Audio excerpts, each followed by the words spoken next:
Hello, my tiny little toonses. It's Carla, and I'm here today in my kitchen with 3 new recipes, all featuring canned tuna. Tuna is something you should always have in the cupboard. It is fast, it is easy, it is delicious, it is protein packed, and in today's episode, I am also applying it very seasonally, really summery, really fresh, lots of produce. All of these were really engineered to be lunches, so they're super fast and very adaptable, but I would eat any of these for dinner. And as long as you have a jar of tuna in the cupboard, you can kind of do anything at any time.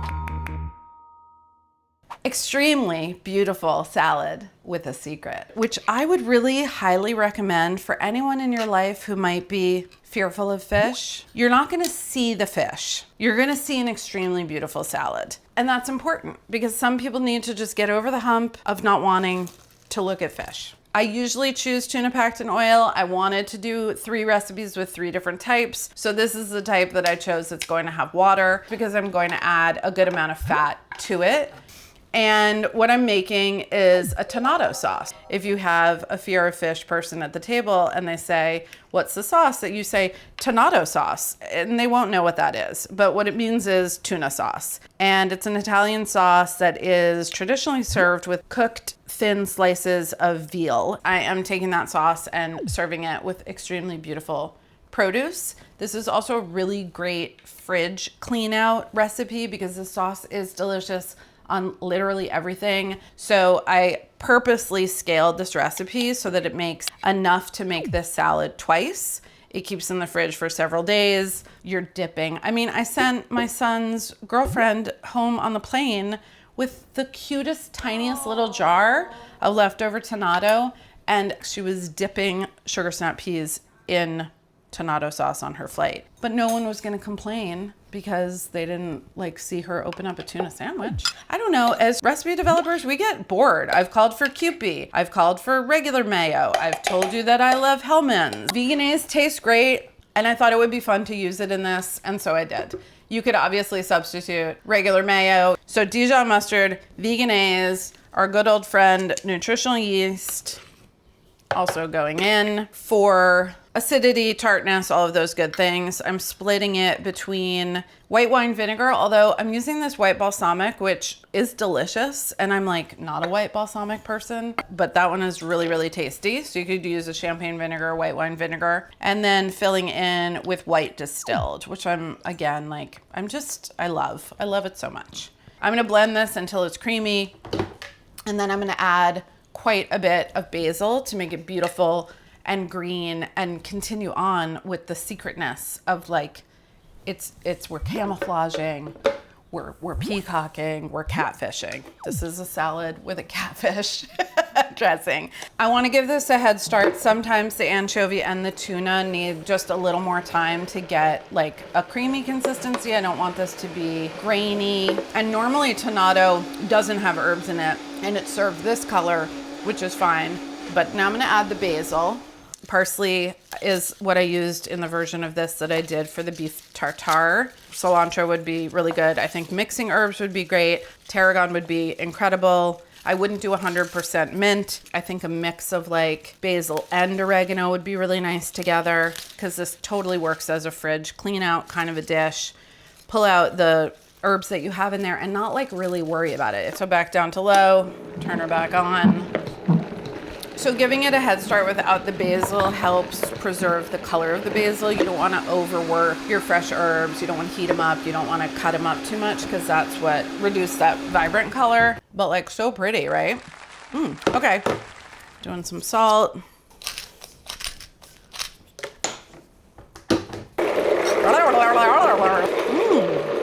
Wow. That tastes super, super good. This looks a little bit thin and liquidy straight out of the blender. You can definitely use it right away, but if you chill it overnight, the next day you'll see it tighten up a little bit, and that's the things that are solid when they're cool coming back to being solid. It makes a little bit over a cup. Pop it in the fridge, and then come back at salad time. I think that it is really great to have a salad like this, have extra protein. So I have some cooked white beans that I cooked myself, but you could open up a can of cannellinis or baby lima beans or whatever. I also have a rotisserie chicken in the fridge. I could be just like tearing some of the flesh into pieces and doing that. A little lemon zest. And this is just, even if you're using canned beans, just a nice way to like make them nice. Just make them tasty. A little olive oil so that when you encounter the bean on the salad, you're happy and they're delicious. A little salt and peppers. You could use leftover steak here. You could cut up a pork chop. You might have roasted vegetables. Things that are raw, delicious. Things that are cooked, delicious. Everything is delicious with tomato sauce. Start assembling. I'm gonna put some of the secret tomato sauce on the bottom of the platter. This way things don't have to be necessarily tossed, but when you lift things out of the salad, they'll already have dressing on the bottom. And if you made your tomato yesterday and it's been sitting in the fridge, double check the seasonings on it. Things change, they morph. So for my sugar snap peas, I'm just gonna string a few. I love sugar snaps. You could use snow peas instead. I like cutting them like this and you just get like, ooh, secret. Aww. Like there's a secret inside the bean. So we have a little green on green moment. So cute, I mean, come on. Look, when I'm making lunch at home, it's mostly because I'm procrastinating.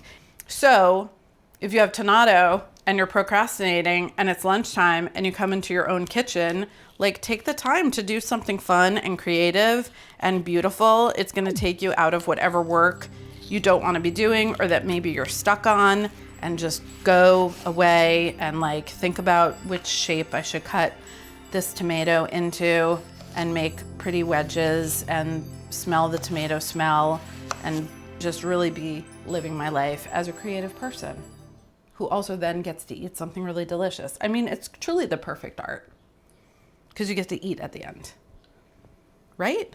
I'm gonna season the tomatoes. Cherry tomato, heirloom tomato, plum tomato, sun-dried tomato. We have some really pretty lettuces. Be pretty over there. Beautiful beanery, meeting up with greenery. Give a little contrast, so like put the beet in between the white and the green, and that will make everybody stand out a little bit. And I have these because I was thinking about like a niçoise salad would have hard-boiled egg on it and a little bit of raw tuna, cooked tuna, salmon. Wouldn't this be amazing if it was just your lunch and then you came back to your next Zoom meeting and you had this and everybody was like, the hell? That was my very luxurious fridge dive of the day. But what did we have? Leftover beans, a hard-boiled egg, some pickled beets. I mean, these are pretty pedestrian things. Some random lettuces and a nice tomato because it's summer. So then we have our tomato underneath, but obviously want to make our salad even more beautiful and drizzle it over the top. So then to finish this off, more nutritional yeast, some pepper, some flaky salt if you have it, or just use a little extra kosher, and a little drizzle of olive oil. It's extremely beautiful. You're taking care of yourself and you made something pretty and you made something delicious and it wasn't very expensive and it used canned tuna. But if you were entertaining, like obviously this would be incredibly beautiful. I mean, I'm gonna make this all summer. Crunchy, fantastic. Everything is so good. Salads don't have to be leafy and they can have secrets. This is something I would be extremely excited to have for lunch. I would also be extremely excited and I would make other people excited to have it for dinner. For this one, I'm using another albacore tuna. These are packed in oil. This is in regular oil. This one is in spicy oil. You definitely don't have to if you can't find a tuna packed in spicy oil. You can use double the amount of one. But since I'm making a spicy tuna, I thought it would be fun to mix it up. Another thing that could be delicious in the mix is like one regular and one smoked. That smoky flavor would go really well with spicy. If it's not obvious, I'm inspired by like a spicy tuna sushi roll, a lot of the similar flavors, but instead of having to worry about getting sushi grade raw tuna, just using canned tuna, and it's got like a ton of payoff. These are a different weight. These weigh less than regular size cans. So I'm using 2, and you can see that like pretty spicy oil. I am gonna drain off the oil though before adding, which I pretty much always do. Plenty of it is still like flavored the tuna and it's still on there. I'm just getting the excess off. Both of these are gonna go in. I'm just a packed in oil person because I personally am packed in oil. Try not, it's like hard not to want to just already get in there with a fork, but try not to, because it's going to get mixed with other things and then it'll end up being pasty. I diced up a shallot the other day, adding that. I actually diced the shallot, soaked it in water, drained it. So that's another thing. It's just like nice to have. You don't have to do anything. Okay, 2 tablespoons of Kewpie. Actually, the first time I made it, I did 3. My son came home really late after his job and was very excited to find it in the fridge. He thought it was great the way it was. It felt a little fatty to me. So start with 2 and taste it. And if you want to add another squeeze of mayo, you totally can. So 2 to 1. And I'm using sriracha for my spicy. If this is too spicy for you, maybe start with 1 or 2 teaspoons instead of the tablespoon and then work up, because it should be to your taste. And then a little bit of rice vinegar for some tang and brightness. Cut through some of that fat, wake up the flavors, and a little bit of sesame oil as well. This toasted sesame oil, that's the only sesame oil I buy because you want that toasty sesame. If you're buying sesame oil to cook in, you're probably buying a refined one that won't taste like sesame. And for this also, I mean, I know that there's people who like an extremely fine textured tuna salad texture where it's almost pasty. I like some discernible pieces, so I'm not gonna over mix. That's done. You could eat it like this. You could put it on some like delicious milk bread. You could have it with cold noodles. You could roll it up in some nori wrappers. You could do whatever you want. I'm gonna serve it as a rice bowl. I have leftover rice that I cooked, and then after it was cooked, I spread it out on a little rimmed baking sheet so it would cool down quickly, put it in the fridge. I don't usually do this if we eat rice for dinner. I just pack it up in a quart container, but I almost always make extra rice. I'm also using my brand new Breville Control Freak induction burner. We're just playing around with this, and this thing has a million very precise little settings. So I'm gonna heat this up to like medium high. It's already hot. Re-crisping rice, there's not like a big secret. A little bit of vegetable oil into a hot pan. Your cooled down day-old rice is gonna crisp better than fresh moist rice because it's drier, it gets browner easier. And for wanting to get something brown, I just have to go all the way back to like my first line cook job. I had no idea what I was doing the first night on the line. I was constantly tossing the pan and tossing all night long. The fish cook very sweetly said to me, like, just so you know, like, you don't have to be tossing the pan the entire time. And I was like, right.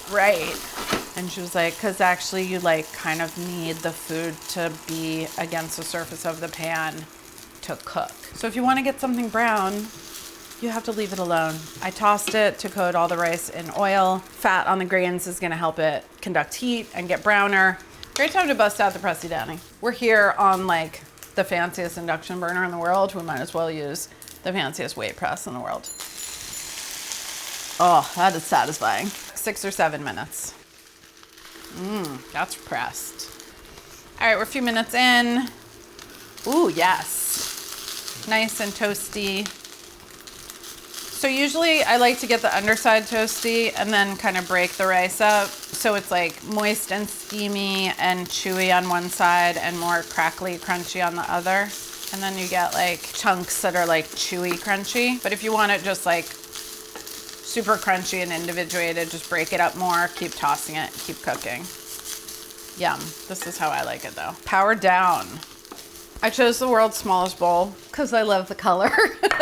Now that I'm looking at the delicious rice, I'm like, why is my bowl so small? It's gonna look opulent.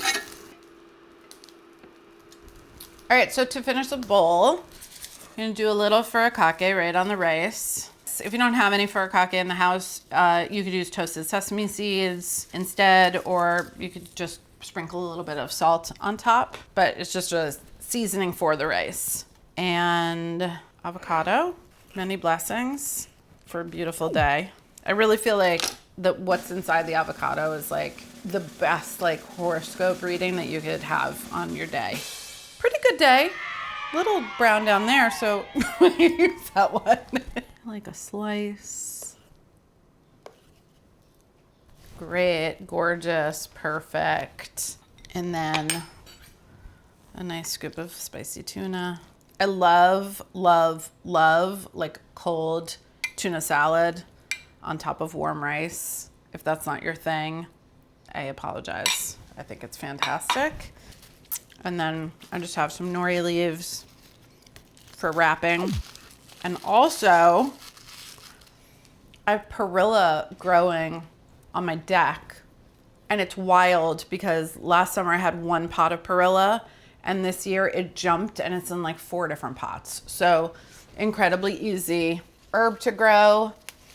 These are similar to shiso leaves.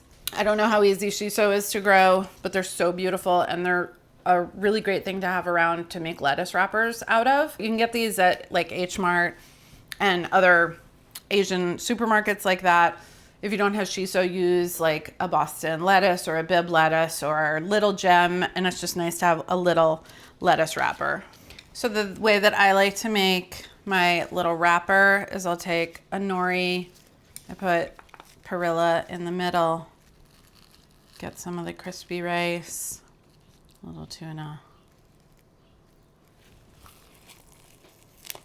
It's like dream lunch, dream dinner for me. So freaking easy. To make the crouton salad, of course, you need croutons. So this is another like very inspired by leftovers kind of a dish. I don't know how many day old bread. The first time I made this, I had some ciabatta. That totally works. Any day old bread that's gonna crisp up nicely is going to work. And you need, I don't know, I tried to do it by the size of the loaf, but every loaf is loafing on its own schedule. So it's about 3 ounces or 3 cups. And I like to tear my croutons for cragginess and narrow ends, getting extra crispy and more texture. But if you just like don't want to deal with it and you want to just dice up your croutons, do that. One thing, these were torn and have been sitting out like since yesterday. One thing to note, which I figured out the second time I did the recipe, is that when you tear the bread and then go straight into the oven, the crisping time is a little bit longer because you have to cook off the moisture. And if you have already day-old bread where the moisture has like evaporated, they will toast up faster. Totally makes sense once you think about it, but I just never thought about it. But then I did them side by side with the same bread. This recipe is really easy to scale. So easy to double, triple, quadruple.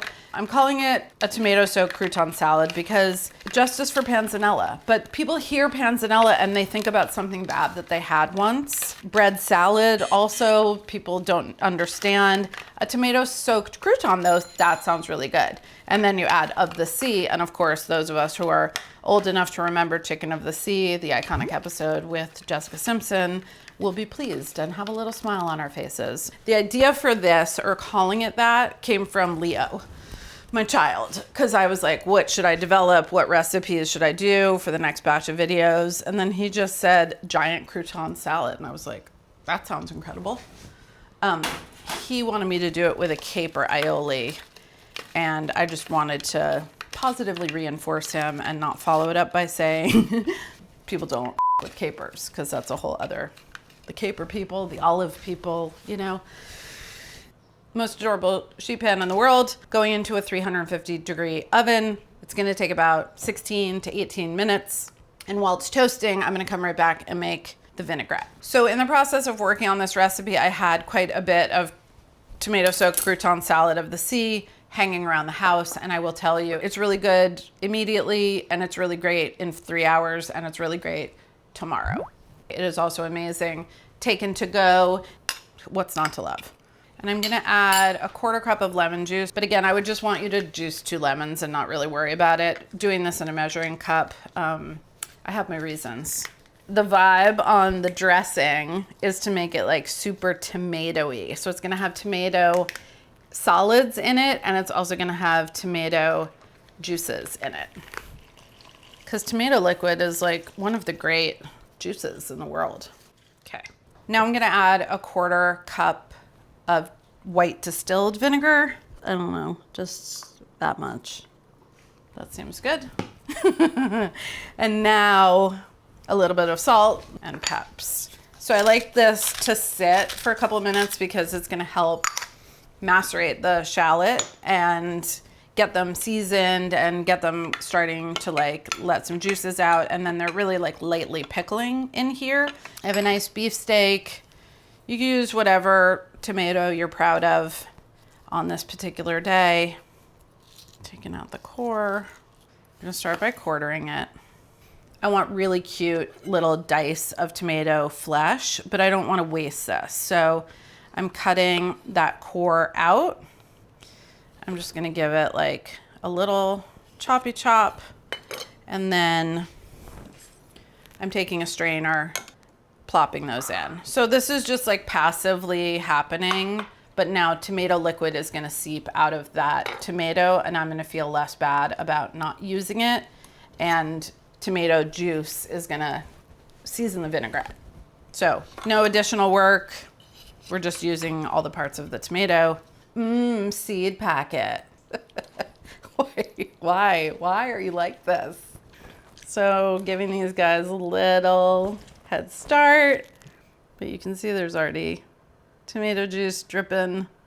Dice of tomato time. I feel good about my knife, which is from Chubo. I've talked about it before. We'll link it.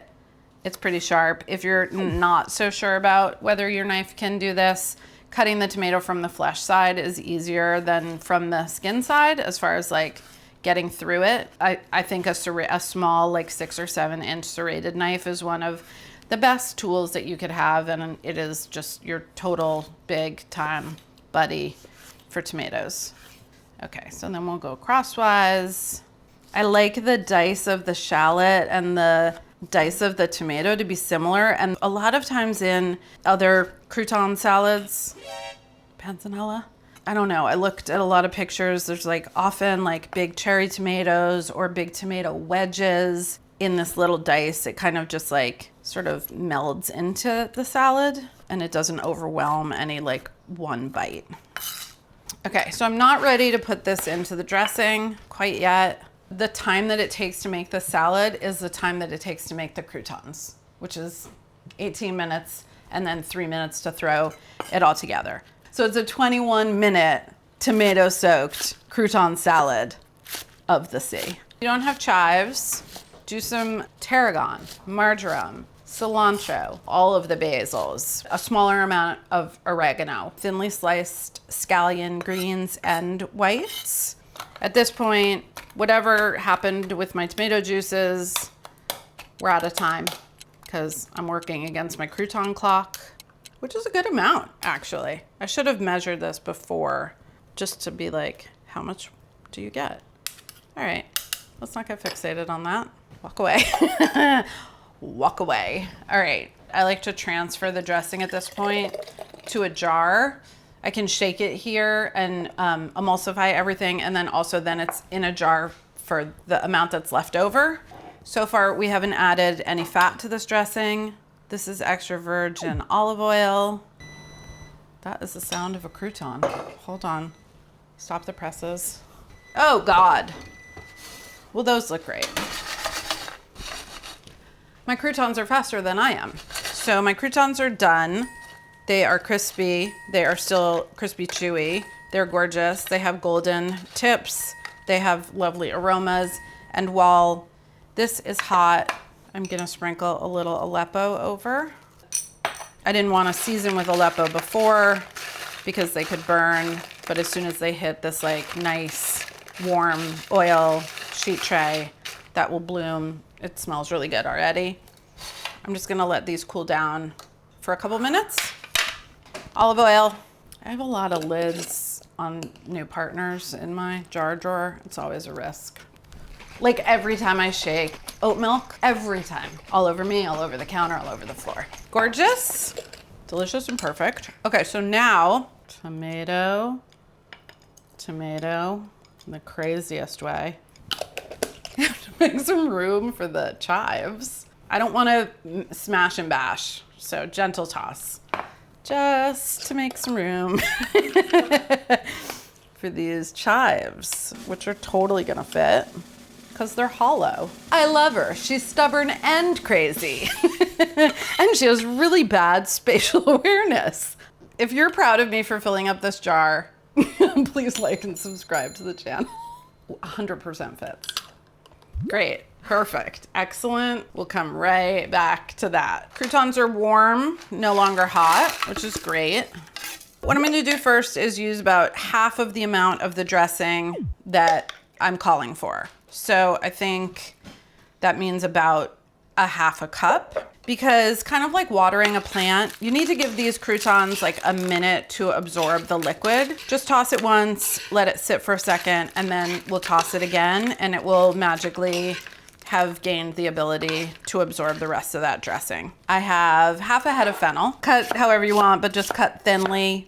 This could just as easily have been some celery, but I know how people are about celery. Fennel, daikon, other types of radishes, any raw crunchy vegetable that you like. This is our like dry crunchy, which is now gonna go crunchy gone soggy. This is our wet crunchy, and I don't need like 7 more things. There's also some crunch in there from the finely diced shallot, which like was a copious amount. So that goes in. This is like this. Did you forget that this was a tuna episode? Now I have a jar of tuna packed in oil. It's just joining. It's just being added to the crouton salad. This is the of the sea part, obviously. Get that in. For this, I don't want it to get too small. So choose a solid tuna, which is in these nice pieces. And now the other half of the dressing. So now that this has sat, the tuna has been dressed with some more of our delicious tomato vinaigrette. The croutons have absorbed all of this dressing so that when you bite into the crouton, it's basically like a sauce explosion. And they are so like juicy with vinaigrette. It's sort of magic. And that's it. I'm gonna serve it from the same bowl I made it in. So generous on the croutons, but we are supposed to eat carbs with our protein. So I feel like this is the perfect salad. Again, salads don't need to be leafy. That's good tuna. That's a nice little bite. I freaking love it. My goal for this video, when I assigned it to myself, was to show canned tuna in multiple ways that didn't feel like things you already had before, things you had already seen before. And I'm like pretty pleased with myself, which is, I don't say that every day. Really fun ways to use tuna, really delicious, really easy, really daytime friendly, really evening friendly, also really like having friends over friendly. We're eating protein, we're adding fish to our diet. We are living, loving, learning, being economical, and truly like celebrating what's in your fridge. I didn't think that I had any artistic abilities, literally, until one day I was cooking. I think I was stoned. And I was cooking, and I don't get stoned anymore, but I was at the time. And I was like so in the moment, and I was like, oh wait, I bet this is how people who like can draw sometimes feel, and they're just like drawing and something cool is happening. It's my only creative skill. And making up fake songs.